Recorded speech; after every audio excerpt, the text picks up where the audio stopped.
ప్రభుత్వం యేసుక్రీస్తు నామములో మీ అందరికీ కూడా నా హృదయపూర్వక నేను వందనాలు చెల్లించుకుంటా ఉన్నాను. ప్రియులారా, డైరెక్ట్గా మనందరం కూడా హంసలోనికి వెళ్ళిపోదామండి.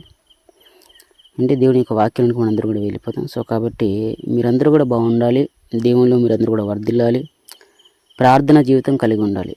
వాక్యం వినేటప్పుడు మీరందరూ కూడా హృదయపూర్వకంగా వినాలి. ప్రతి ఒక్కరు కూడా సిద్ధపాటు మనసు కలిగి మీరందరూ కూడా వాక్యం వినాలి. ఏ హృదయం అయితే ఆసక్తిగా ఉంటుందో, ఆ శక్తితో వాక్యం వింటుందో, అటువంటి హృదయంలో దేవుని యొక్క వాక్యం అనేది 30 60 100 ఫలించడం అనేది మనం చూస్తాం. ఆసక్తి అనేది చాలా ఇంపార్టెంట్ అండి, అవునా కాదండి? నువ్వు కంచెం ముందు కూర్చున్నావు, బిర్యానీ మంచి టేస్టీ ఫుడ్డే, చాలా బాగుంది, స్మెల్ చాలా బాగా వస్తుంది, కానీ తినడానికి ఆసక్తి లేదనుకోండి, ఎంత బాగా వండినా, ఎన్ని ఐటమ్స్ పెట్టినా, ఎంత రుచి ఉన్నా సరే నువ్వు దాన్ని వేసేయవు, యాక్సెప్ట్ చేయవు, నేను కడుపులోనికి పంపించావు. ఎందుకంటే you are not interested person. So అదేవిధంగా దేవుని వాక్యం వినేటప్పుడు హృదయం చాలా చాలా ఇంపార్టెంట్. ఎందుకంటే ఆత్మను రక్షించగలిగేటువంటి శక్తి కలిగిన వాక్యం ఏదయ్యా అంటే దేవుని యొక్క వాక్యమే. సో కాబట్టి ప్రియులారా, మీరందరూ కూడా భయభక్తులు, శ్రద్ధ, ఆసక్తి కలిగి వింటారని చెప్పేసి మనస్ఫూర్తిగా నేను కోరుకుంటా ఉన్నాను.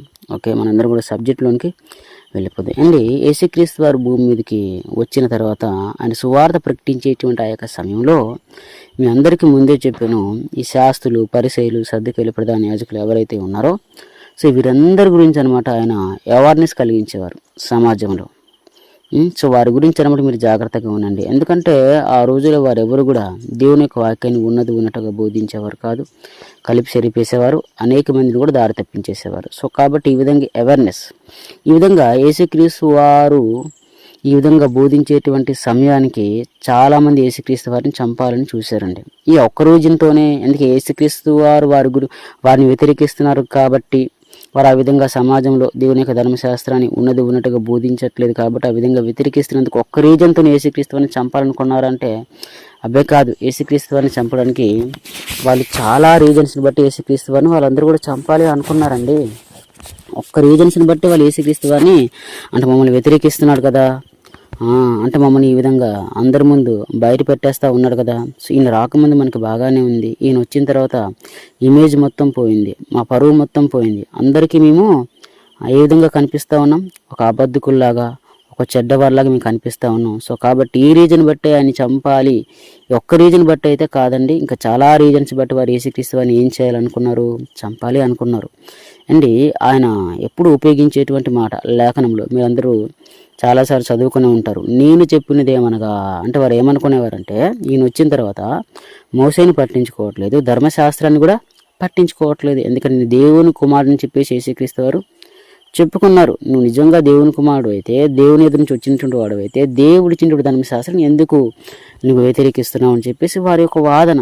వాస్తవానికి యేసుక్రీస్తు వారు వచ్చింది నూతన నిబంధన అనేటువంటి నిబంధనకి తరతీయడానికి. ఆయన ద్వారా నూతన చట్టం అనేది, నూతన నిబంధన రావాలి, ఆ చట్టం ఆయన తీసుకురావాలి. అప్పటికే వారందరూ కూడా ధర్మశాస్త్రానికి కట్టుబడి జీవించేవారు. ఆ ధర్మశాస్త్రం ఆ రోజున ప్రజలందరినీ కూడా పరిపాలించేది, అందులో వారందరూ కూడా ఉన్నారు.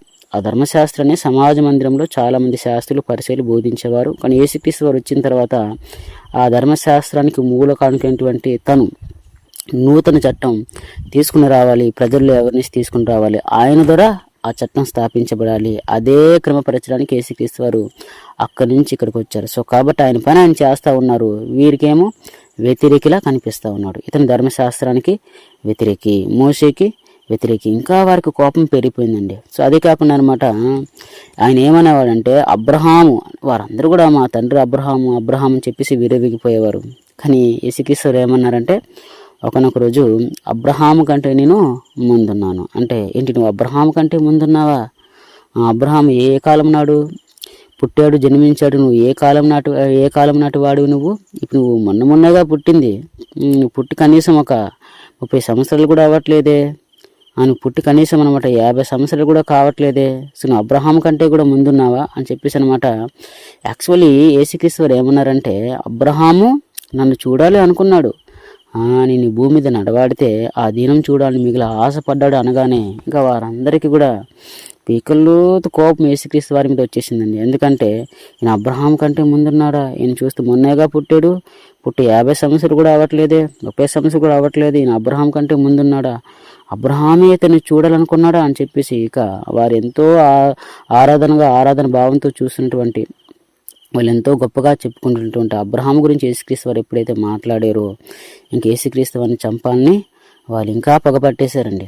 పగపట్టేశారు. సో అదే విధంగా అనమాట, ఇంకా ఆయన చంపాలని చెప్పేసి వారిలో ఇంకా రీజన్స్ ఉన్నాయండి. ఇంకా మనం చూసినట్లయితే వారు పవిత్రంగా పరిశుద్ధంగా చూసుకున్నటువంటి దేవాలయాన్ని పడగొట్టండి అనగానే వారు అపార్థం చేసుకున్నారు. ఈ దేవాలయాన్ని పడగొట్టండి, 3 రోజుల్లో దీన్ని లేపుతా అన్నాడు. దేవాలయం అనగానే వారు కంటికి కనిపించేటువంటి భవనం గురించి వారందరూ కూడా ఎక్స్పెక్ట్ చేశారు. కానీ యేసుక్రీస్తు వారు తన శరీరం అనే దేవాలయం గురించి చెప్పాడు అనేటువంటి మాటల లేఖనంలో మనకు కనిపిస్తూ ఉంటుంది. ఏంటి ఈ దేవాలయాన్ని పడగొట్టాలా, దీన్ని మేము చాలా సంవత్సరాలను కట్టాం కదా, నువ్వు 3 రోజుల్లో లేపేస్తావా, ఎంతో పవిత్రంగా పరిశుద్ధంగా ఆరాధిస్తున్నటువంటి ఈ దేవాలయాన్ని పడగొట్టమంటున్నాడు అండి. అంటే నిజంగా దేవుడి కుమారుడితో దేవాలయాన్ని పడగొట్టమంటాడా, అది వారి యొక్క ఆలోచన. అంటే మా దేవాలయానే అందరూ కూడా కూడి ధర్మశాస్త్రాన్ని వింటూ నీకు కూడి సహవాసం చేసుకుని ధర్మశాస్త్రంలో వింటున్నటువంటి ఈ దేవాలయాన్ని పడగొట్టమంటాడా అని చెప్పేసి అనమాట. ఇంకా అందరూ కూడా యేసుక్రీస్తు వారికి వ్యతిరేకమైపోయారు. కొందరు శాస్త్రులు, పరిసయ్యులు, సద్దుకయ్యులు, ప్రధాన యాజకులు ఎవరైతే ఉన్నారో సో వారు ఇంకా యేసుక్రీస్తు వారు ఏమని చెప్పుకునేవారంటే, దేవుడు నా తండ్రి అని చెప్పుకున్నాడా, చెప్పుకోలేదా?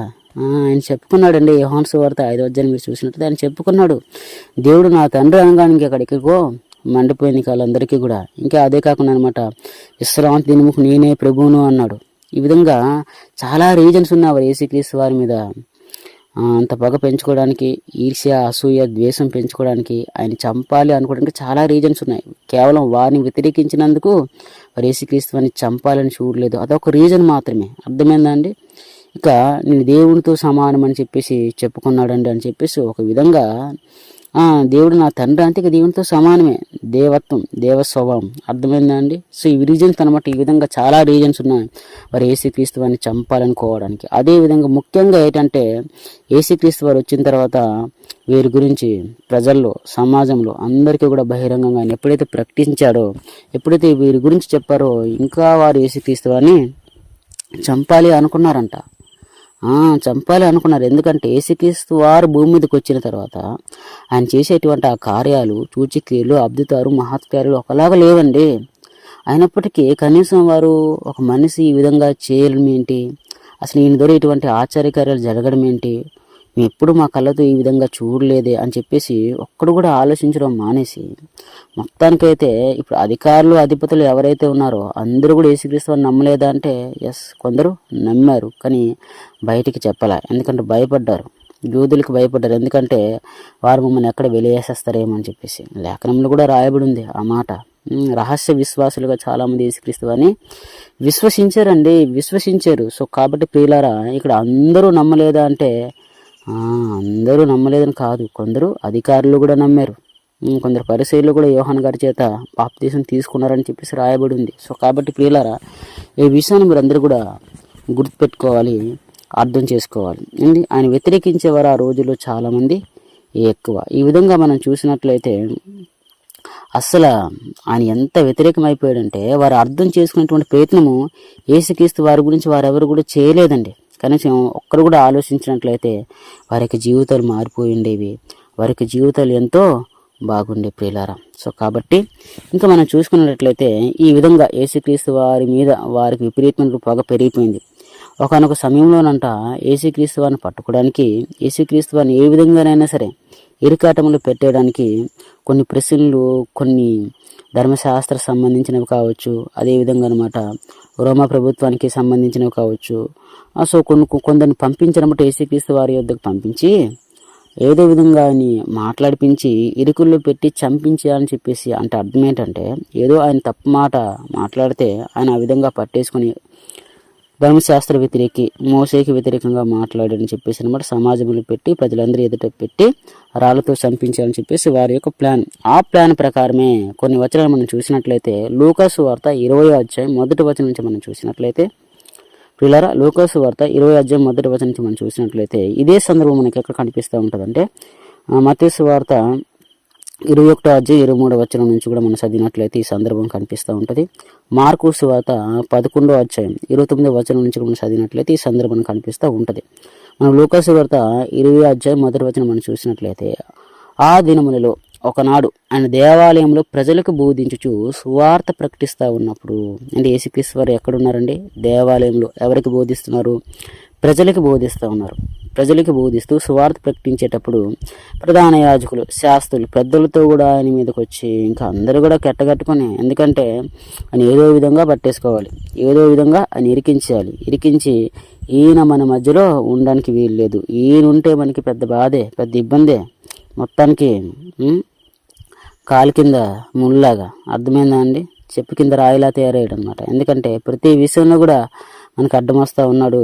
మన క్రాఫ్ పడిపోయింది, మనం గౌరవించేటువంటి వారు కూడా గౌరవించట్లేదు, కనీసం చూసేవాడు కూడా ఎవడూ లేదు. అంతకు ముందైతే హ్యాపీగా ఉండేవాళ్ళం, సంతోషంగా ఉండేవాళ్ళం. ఈయన వచ్చిన తర్వాత ఇంక అంతా అయిపోయింది, మనకి ఆ రెస్పెక్ట్ లేదు, మనం సంపాదించుకోలేకపోతున్నాం, సమాజంలో బతకలేకపోతున్నాం, అందరికీ కూడా మనం ఏంటో అర్థమైపోతుందని చెప్పేసి అనమాట. ఇది ఏదో విధంగా విడిపించుకుందాం, ఈ భూమిలో లేకుండా చంపేద్దాం అని చెప్పేసి అనమాట. కొంతమందిని ఆయన యుద్ధకు పంపించి అనేక ప్రశ్నలు వేయించారు. అదేవిధంగా వారు కూడా చూడు కెట్టగట్టుకుని వచ్చేసారు. ప్రధాన యాజకులు, శాస్త్రులు, పెద్దలతో కూడా ఆయన మీదకి వచ్చి, నువ్వు ఏ అధికారం వలన ఈ కార్యం చేయుచున్నావో, ఈ అధికారం నీకెవడిచ్చునో మాతో చెప్పమని ఆయన అడిగిరి అండి. వారు మొత్తానికి యేసుక్రీస్తు వారి ద్వారా సూచిక్రియలు, అద్భుతాలు, మహత్కార్యాలు జరుగుతున్నాయని చెప్పేసి ఒప్పుకున్నారా? ఒప్పుకోలేదా? ఏ అధికారం వలన? ఏమయ్యా, ఈ అధికారం నీకు ఎవడిచ్చాడు? నువ్వు ఈ అధికారం కలిగి ఇవన్నీ కూడా చేస్తూ ఉన్నావు అని చెప్పేసి వారందరూ కూడా వచ్చి అడుగుతున్నారంటే అవి జరుగుతున్నాయనేగా, వారి కళ్ళ ముందే జరుగుతున్నాయండి. అనేక మంది సాక్ష్యం ఇస్తూ ఉన్నారు, అనేక మంది కూడా ఆయన గురించి గొప్పగా చెప్తూ ఉన్నారు. పలానా వ్యక్తి యోసేపు మరియా కుమారుడు, ఆయన ద్వారా జరిగేటువంటి కార్యాలు ఇక భూమి మీద ఎప్పుడు ఎక్కడ జరగలే. ఇంతవరకు భూమి పుట్టినప్పటి నుంచి ఇప్పటి వరకు కూడా ఎవ్వరు కూడా, ఏ నరుడు, ఏ మనిషి కూడా ఆ విధంగా చేయలేదు. అవన్నీ కూడా ఇదిగో వచ్చినటువంటి శాస్త్రులు, పరిశీలు, సర్దుకలు ఎవరైతే ఉన్నారో వీరందరూ కూడా వింటూ ఉన్నారు, వారి కళ్ళ ముందు జరుగుతూ ఉన్నాయి. సో కాబట్టి ఇక అవి జరిగినవని చెప్పేసి వారు ఒప్పుకుంటున్నప్పటికీ అబ్బే ఆలోచించట్లే. నిజంగా వారికి ధర్మశాస్త్రం అర్థమై ఉంటే, తెలిసి ఉంటే, ఆ ధర్మశాస్త్రం వారు పవిత్రంగా అంటే పరిశీలించి తెలుసుకునేటువంటి ఆ హృదయం వారికి ఉండి ఉంటే, నిజమే కదా, ప్రవక్తల ద్వారా ప్రవచించినటువంటి ఆ ప్రవచనాలు ఏవైతే ఉన్నాయో ఈయన ద్వారా నెరవేరుతున్నాయి, ఈయనే మెస్సియా, క్రీస్తు అని చెప్పేసి ఖచ్చితంగా వారికి లోబడేవారు. ఖచ్చితంగా యేసుక్రీస్తుని వారు అందరూ కూడా యాక్సెప్ట్ చేసేవారు, అంగీకరించేవారు. కానీ అటువంటి ఆలోచన ఎవరికి లే. ఈయన మన మధ్యన ఉండడం కరెక్ట్ కాదు. కనీసం ఆ భావజాలం కూడా ఎవరిలో లేదంటే మనకి ఏం అర్థమవుతుందండి? ధర్మశాస్త్రాన్ని వారు సరిగా పరిశీలించట్లేదు, ధర్మశాస్త్రం వారు సరిగా అస్సలు ఫాలో అవ్వట్లేదు, చదివేటువంటి ప్రయత్నం ఎవరు కూడా చేయట్లేదు. నిజంగా అవి ప్రయత్నం చేసినట్లయితే కనీసం అర్థమయ్యేది వారికి, కనీసం వెలిగింపబడేవారు, వారి యొక్క మనోనేత్రాలు తెరవబడే. చూడండి ఇక్కడ, నువ్వు ఏ అధికారం వలన ఈ కార్యము చేయుచున్నావో ఈ అధికారం నీకెవడిచ్చునో మాతో చెప్పమని ఆయన అడిగిరి. మొత్తానికి యేసుక్రీస్తు వారు దేవాలయం బోధిస్తూ ఉన్నప్పుడు, సువార్త ప్రకటిస్తూ ఉన్నప్పుడు అందరూ కూడా కెట్టకట్టుకుని వచ్చి, ఏమయ్యా, అది ఈ అధికారం నీకు ఎవడిచ్చాడు? ఈ అధికారంతో ఇవన్నీ కూడా చేస్తూ ఉన్నామని చెప్పేసి అనమాట. అప్పటికి యేసుక్రీస్తు వారు బోధించేటువంటి సమయానికి ఆయన చుట్టూ చాలామంది ప్రజలు ఉన్నారు, చాలామంది జనసమూహము ఉన్నారు, చాలామంది కూడా వింటూ ఉన్నారు. అటువంటి సమయంలో వీరు వచ్చి అడిగారంట, అండి యేసుక్రీస్తు వారు ఏది బోధించినా సరే, ఏది చేసినా సరే ఏ విధంగా చేసేవారు తెలుసా? అధికారంతో చేసేవారండి. మీరు ఆ మాటలు కూడా మీరు చూసినట్లయితే మత్తయి సువార్త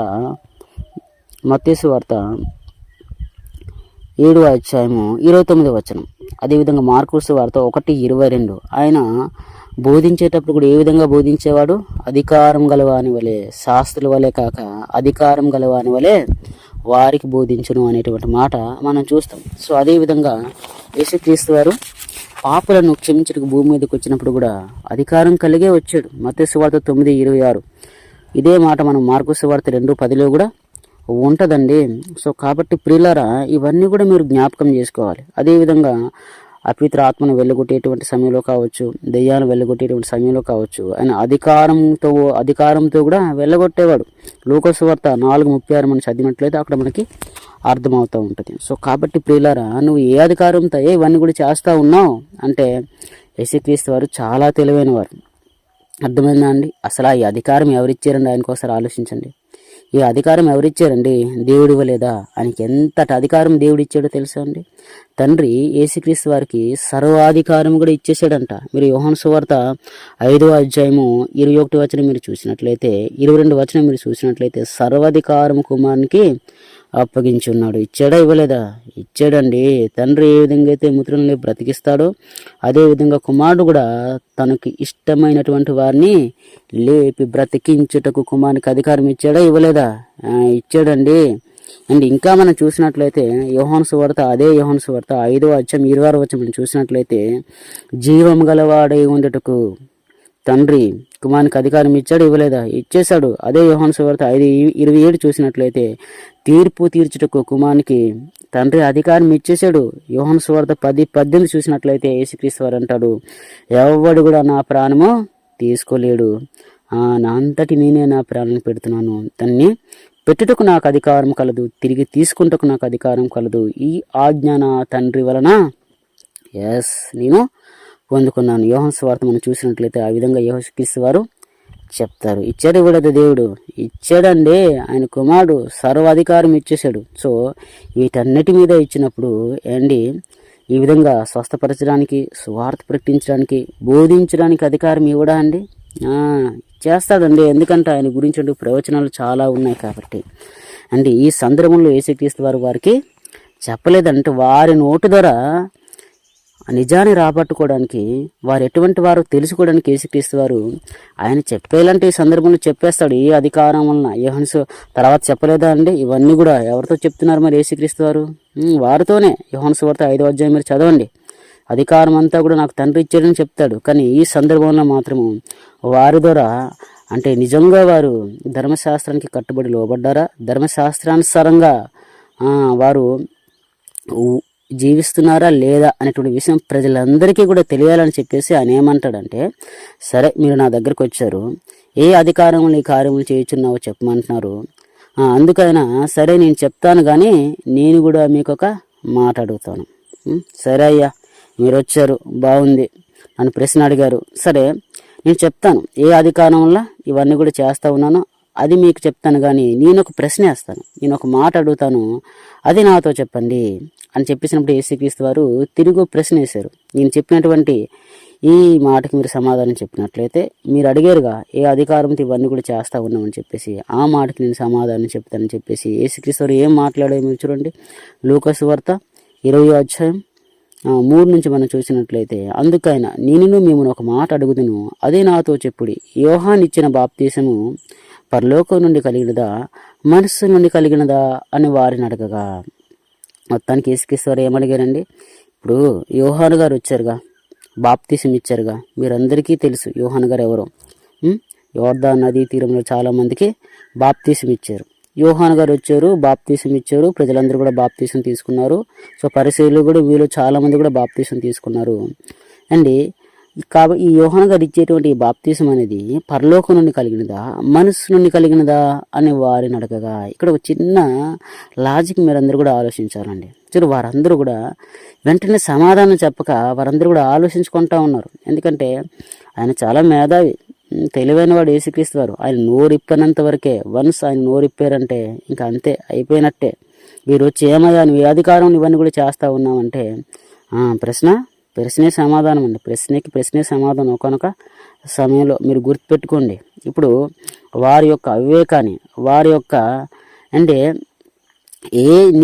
ఏ స్థితిలో వారు ఉన్నారో, ధర్మశాస్త్రాన్ని వారు నిజంగా అంగీకరిస్తున్నారా లేదా, నిజంగా వారికి తెలుసా తెలియదా అనేటువంటి ఏ అజ్ఞానంలో ఉన్నారో వారి నోటితో చెప్పించాలని చెప్పేసి మొత్తానికి ప్రజలందరి ముందు యేసుక్రీస్తు వారు ఈ ప్రశ్న వేశారు.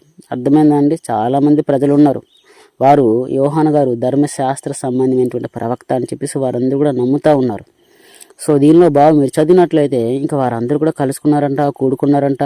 ఇప్పుడు ఆయన మనల్ని ఈ విధంగా ప్రశ్న అడిగాడుగా, అదేంటి ఈ పరలోకం నుండి కలిగినటువంటి ఈ బాప్తీసం అనేది, యోహాను గారు ఇచ్చినటువంటి బాప్తీసం అనేది పరలోకం నుండి కలిగినదా, మనసు నుండి కలిగిందా అని చెప్పేసి వారిని అడగక ఇంకా వారు ఏ సమాధానం చెప్పాలో అర్థం కావట్లే.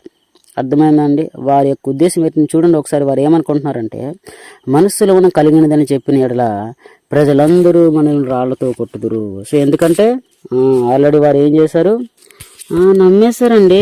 యోహాను గారు అని ధర్మశాస్త్ర సంబంధమైనటువంటి ప్రవక్త. అంటే ప్రవచనం ఈయన గురించి ముందుగా రాయబడింది.